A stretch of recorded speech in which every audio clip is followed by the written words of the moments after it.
শুক্রবার বেলা 10:30টায় বসন্তপুরে পথ অবরোধ করে বিক্ষোভ এলাকাবাসীর। ঘটনায় ব্যাপক চাঞ্চল্য এলাকা জুড়ে। পূর্ব বর্ধমান জেলার মন্তেশ্বর থানার অন্তর্গত বসন্তপুর এলাকার ঘটনা। স্থানীয় সূত্রে জানা যায়, শুক্রবার বেলায় বসন্তপুরে ডাম্পারের সঙ্গে একটি বাইকের সংঘর্ষে দুই কিশোর জখম হয়। তাদের উদ্ধার করে বর্ধমান মেডিকেল কলেজ হাসপাতালে পাঠানো হলে সেখানকার চিকিৎসক এক কিশোরকে মৃত বলে ঘোষণা করেন। পারিবারিক সূত্রে জানা যায়, মৃত কিশোরের নাম জাইদুল শেখ, বয়স আনুমানিক 15 বছর এবং 16 বছর বয়সী রমজান শেখের চিকিৎসার ব্যবস্থা করেন চিকিৎসক। স্থানীয় সূত্রে জানা যায়, মৃত জাইদুল শেখের বাড়ি মন্তেশ্বরের ভান্ডারপুর গ্রামে এবং চিকিৎসাধীন জখম কিশোর রমজান শেখের বাড়ি মেমারির গয়েশপুর গ্রামে।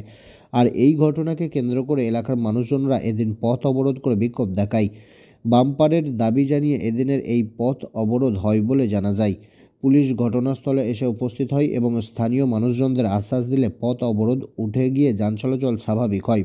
প্রায় 1 ঘন্টা পথ অবরোধ করে বিক্ষোভ হয় বলে জানা যায় স্থানীয় সূত্রে। গোটা ঘটনাকে কেন্দ্র করে ব্যাপক চাঞ্চল্য ছড়িয়েছে এলাকা জুড়ে।